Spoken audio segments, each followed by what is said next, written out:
Good evening, જય માતાજી, જય મેલડીમાં આપણા એક નવા બ્લોગમાં તમારા બધાનું સ્વાગત છે. અત્યારે વાગી ગયા છે સાંજના 5:15 અને આપણે સાણંદથી આઈસર ભરીને નીકળી આવ્યા છીએ. જોઈ શકો છો અત્યારે હાઈવે ઉપર આપણું આઈસર રનિંગ કરી દીધું અને આપણે પ્રયાણ કરીએ છીએ અસલાલી બાજુ. આપણે માલ ભર્યો છે શાકબારાનો ડેડિયાપાડા બાજુ.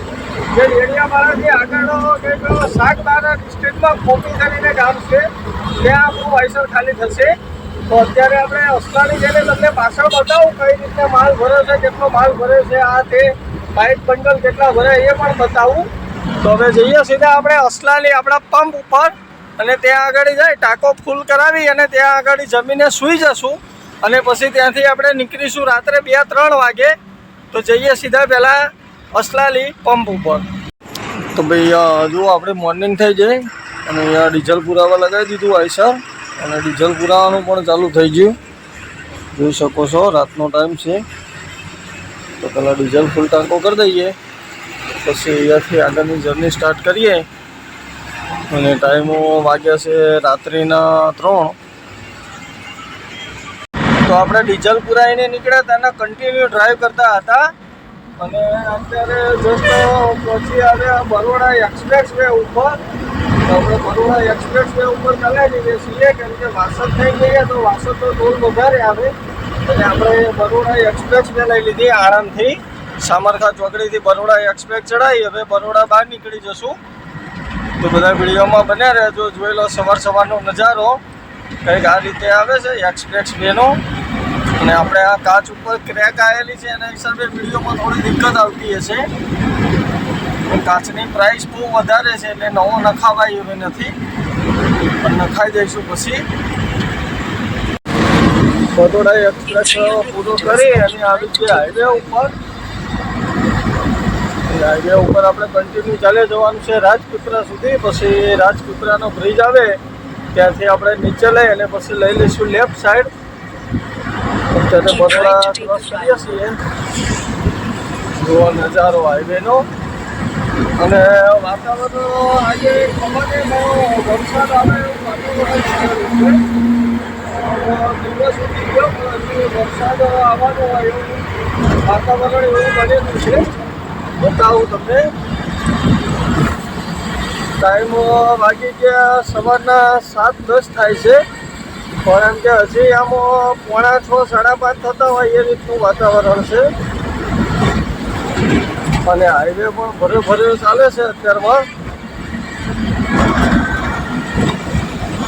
બરોડા આપણે એક્સપ્રેસ હાઈવે છોડી અને અહીંયા લઈ લીધી રાજપીપળા બાજુ અને પાછળ આઈસર રાખ્યું હતું આપણે ચા પાણી કરવા માટે.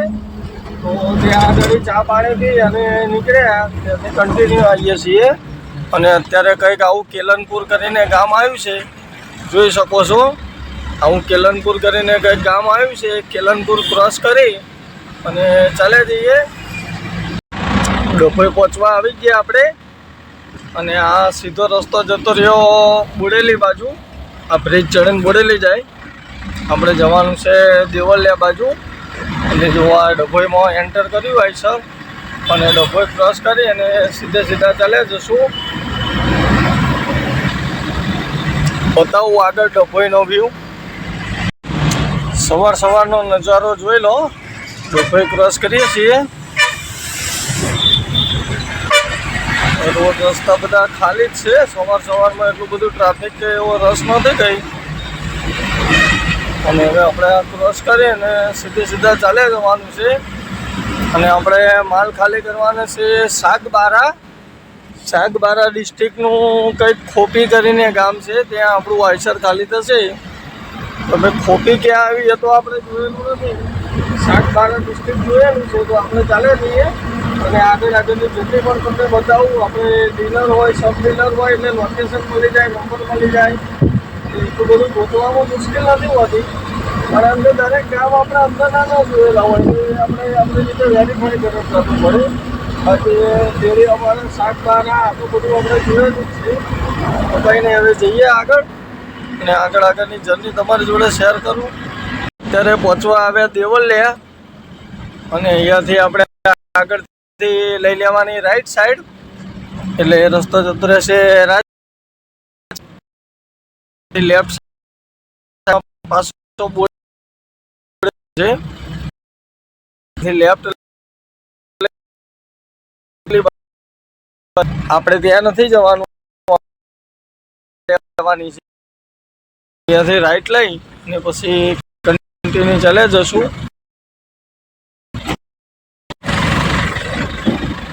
જોઈ લો દેવલિયાનો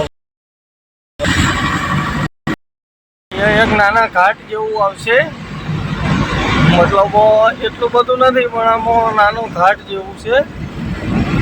જોઈ શકો બે બાજુનો નજારો. અને એ આગળ એ ઓલા ક્રોસિંગ જેવું છે, એટલે એમ કે સ્પીડ બ્રેકર એવા મૂકેલા છે કે ડાઉનિંગમાં ગાડી લગભગ 60+ સ્પીડ હોય અને ત્યાં આગળ જઈને બ્રેક કરવી પડે, એટલે ગાડીની બ્રેકોના લાઇનર ગરમ કરાવે. એમ કે સિસ્ટમ જ બધી ખરાબ છે ઇન્ડિયાની અંદર ગમે તે રોડ ઉપર. અહીંયા આગળથી લેફ્ટ લઈ લો એટલે એ રસ્તો જતો રહે સરદાર સરોવર અને સ્ટેચ્યુ ઓફ યુનિટી. આપણે સીધા ચાલ્યા જવાનું છે અને આ રસ્તો લેફ્ટ લઈ લો એટલે એ રસ્તો જાય સીધો સ્ટેચ્યુ ઓફ યુનિટી માટે. Sardar Sarovar 14 kilometre, Rajkot 18 kilometre. હવે આપણે ચાલે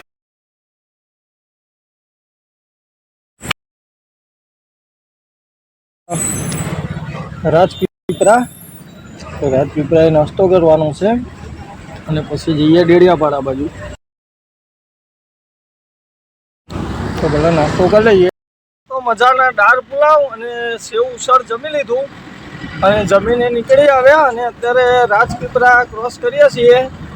અને આપણે જવાનું છે ડેડિયાપાડાથી નેત્રંગ બાજુ અને નેત્રંગ બાજુથી જવાનું છે આગળ શાકબારા. હવે કેટલા ટાઈમમાં પહોંચીએ છીએ, કઈ રીતે ખાલી કરે છે આ તે આગળ બતાવું ઘાટનો નજારો. તો અહીંયાથી બધા ઘાટ સેક્શન ચાલુ થઈ ગયા. પાછળ બે ગાડીઓ પાછી પડતી હતી, મતલબ ઓવર વજન હતું એટલે ધીમે ધીમે ચડતી હતી. તો આપણે એની સાઈડ મારીને આગળ આવી ગયા, જોઈ શકો છો. અહીંયાથી બધા વધુ પડતા ઘાટ સેક્શન જ રહેવાના છે. આગળ ઉપરના ઘાટ સેક્શનનો નજારો પણ બતાવું.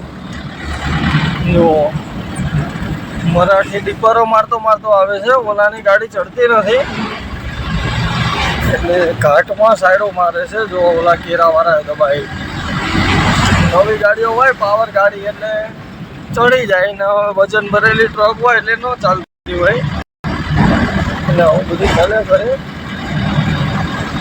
જોયેલો ઘાટનો નજારો.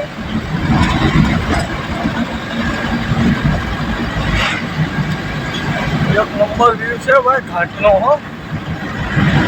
ઘાટમાં મજા પણ આવે અને ઘાટમાં જો ગાડી છટકી તો વાર્તા પૂરી. જોઈ લો વગર એક્સિલેટરે 60 ઉપર ગાડી જાય છે. એક્સિલેટર આપણે દબાવ્યું જ નથી તો પણ. આનું નામ ઘાટ.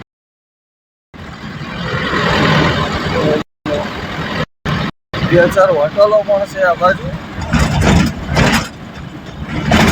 હવે એવા ઘાટ છે હો મિત્રો, જેવા તેવા ઘાટ નથી, बाकी वो डेंजर घाट से. ये है हमारे इंडिया के गुजरात के घाट. देख लो ऐसे ऐसे घाट आते हैं हमारे गुजरात में. इसमें हैंडल या ड्राइवर नहीं चलते हैं, फिर गाड़ी पीछे हैंडल या ड्राइवर बैठ जाते हैं लोग. જઈએ હવે આગળ અને આગળનો નજારો બતાવું.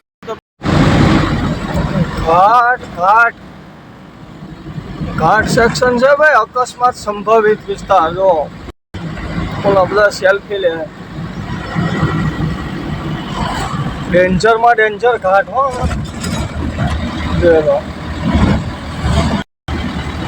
અને ચઢાઈ પણ એવી છે અહીંયા આગળ જેવી જેવી ગાડીઓ હોય તો કેમેરા આવે. જોયેલો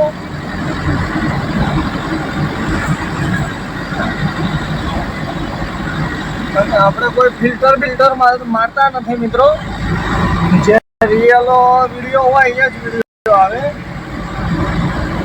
પેલું છોટું હાથી પણ નહોતું ચાલતું, જોયું તમે?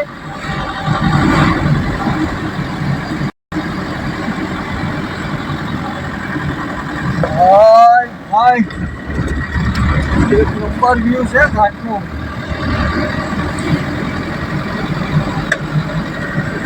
ટર્નિંગ જ છે, લગભગ 22 કિલોમીટરનો ઘાટ છે. હું માનું ત્યાં સુધી, મને યાદ છે ત્યાં સુધી ઘાટ 22 કિલોમીટરનો છે.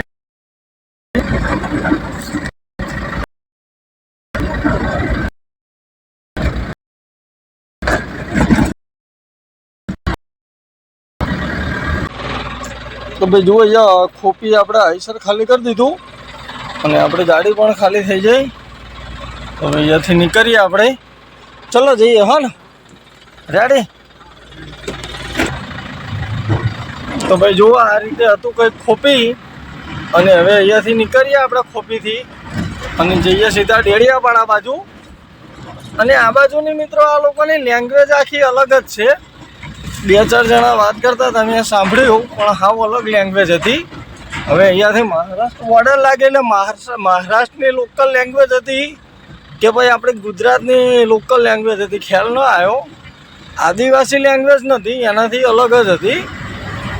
તો જે હશે હવે જો આ રીતો તો ખોપી ગામ બજાઈએ. હવે છે ડેડિયાપાડા, અને આગળ તમને ડેડિયાપાડાનો નજારો બતાવું. તો મિત્રો જુઓ, અત્યારે રાતનો ટાઈમ છે અને અત્યારે વાગ્યા છે રાત્રિના 9, અને આપણે પહોંચવા આવ્યા છીએ બરોડા એક્સપ્રેસ વે ઉપર પહોંચવાની તૈયારીમાં છીએ. અત્યારે ચાલે જઈએ છીએ નેશનલ હાઈવે નંબર 8 ઉપર. આગળથી લેવાની છે બરોડા એક્સપ્રેસ વે ઉપર. તો બરોડા એક્સપ્રેસ વે ઉપર લેતા પહેલાં આપણે ક્યાંક ગાડી રાખીને જમી લઈશું, અને ત્યાંથી જમી બમી અને પછી એક્સપ્રેસ ઉપર કન્ટિન્યુ ચાલ્યા જઈશું. એટલે આવે વહેલું સીધું અસલાલી. તો બધા વિડીયોમાં બને રહેજો, વિડીયો છેલ્લે સુધી જોજો.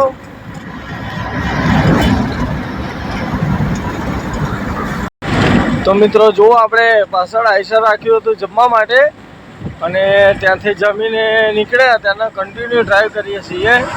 અને અત્યારે જસ્ટ પહોંચવા આવ્યા છીએ આણંદ.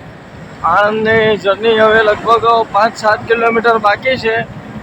તો જુઓ, અત્યારે બધા લક્ઝરીવાળા વસુટે આવે, અને હવે આપણે કન્ટિન્યુ ચાલ્યા જશું સીધા અસલાલી. અને અસલાલી એ ગાડી રાખી અને જતા રહીશું ઘરે, અને ઘરે જઈને સૂઈ જઈશું. સવારે નહીં ધોઈને જશું ભરવા માટે સાણંદ. તો જોઈએ કાલે પછી ક્યાંનું ભરાય છે આ તે એ તમને મિત્રો બીજા વિડીયોમાં જોવા મળશે. આ વિડીયોને આપણે કરીએ અહીંયા પૂરો. મળીએ બીજા એક નવા વિડીયોમાં નવી ટ્રીપ સાથે. ત્યાં સુધી બધાને જય માતાજી, જય મેરડીમાં, ગુડ નાઇટ.